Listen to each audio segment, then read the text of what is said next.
ini, tepatnya di kota Gaza saat ini sedang terjadi konflik yang semakin memanas antara umat muslim Palestina dengan Zionis Yahudi. Hingga detik ini, perseteruan tersebut masih terus terjadi hingga menyebabkan ribuan bahkan mungkin hingga jutaan nyawa dalam konflik tersebut. Namun dalam ceramah ini, saya tidak membahas konflik itu lebih lanjut, melainkan saya akan membahas tentang keistimewaan Palestina.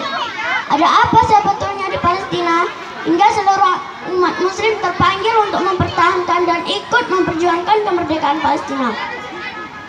Sahabat dai-dai rahimakumullah, penting buat kita semua untuk tahu tentang sejarah Palestina, sebab Palestina adalah salah satu tempat yang disebut-sebut dalam Al-Quran.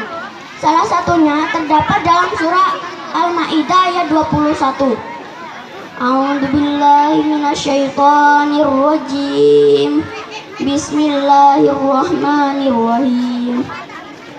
Ya qaumi dkhulul ardhal muqaddasata allati kataballahu lakum wa la tartaddu ala adbarikum fatanqalibu khasirin. Artinya, Maha suci Allah yang telah memperjalankan hambanya, yaitu Nabi Muhammad, pada malam hari. Artinya,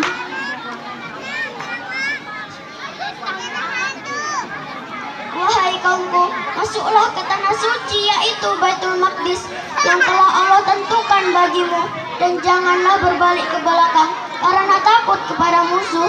Nanti kamu akan menjadi orang-orang yang rugi.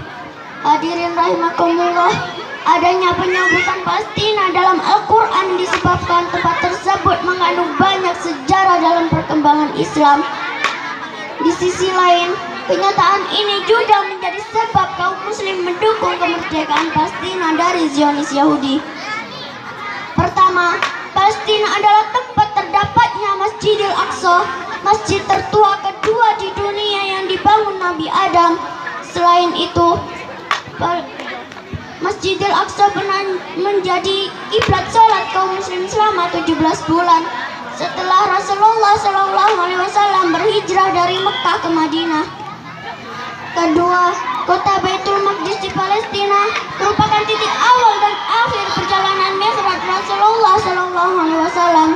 Mi'raj menjadi salah satu mukjizat terbesar yang diberikan Allah Subhanahu wa taala kepada Nabi Muhammad SAW.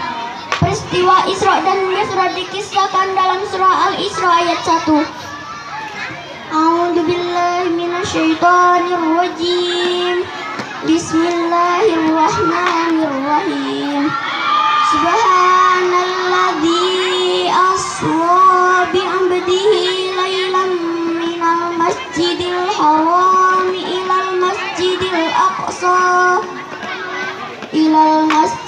aqsa alladzi barakna haulahu linuriyahu min ayatina innahu huwas sami'ul basir.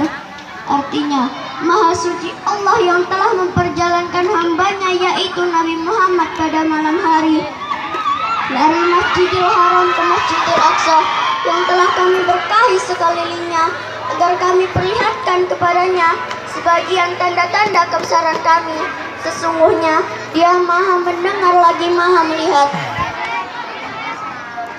Ketiga, Palestina adalah kawasan berdakwah sekaligus tempat tinggal beberapa nabi dan rasul di masa silam, seperti Nabi Ibrahim, Nabi Yakub, Nabi Yusuf, Nabi Lut, Nabi Daud, Nabi Sulaiman, Nabi Zakaria, Nabi Yahya, hingga Nabi Isa alaihissalam.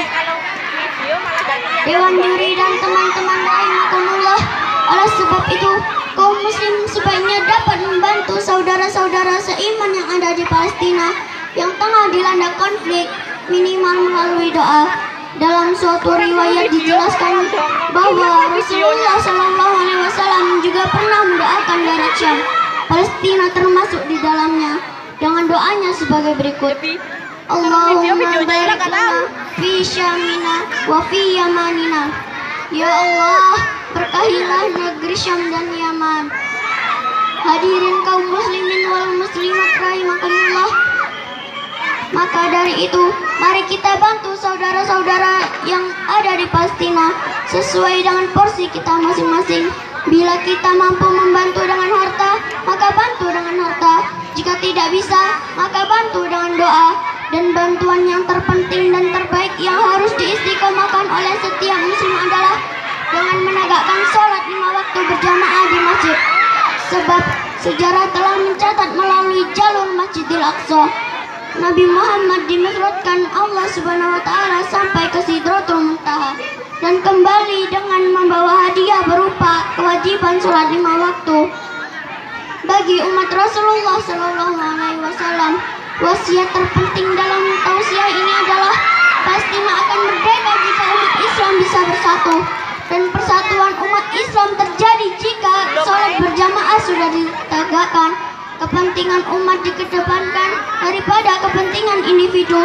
Maka dari itu, mari kita tegakkan sholat, tinggalkan maksiat agar kita mendapat rahmat, terhindar dari laknat dunia akhirat. Untuk Palestina, mari kita doakan agar segera terbebas dari kekejaman Zionis Yahudi laknatullah. Sekian, terima kasih. Bila duri menusuk kaki, masih mudah obat dicari. Tapi lidah menusuk hati, hendak kemana obat kau cari? Sekian, terima kasih. Wallahul muwaffiq ila aqwamit thoriq. Wassalamualaikum warahmatullahi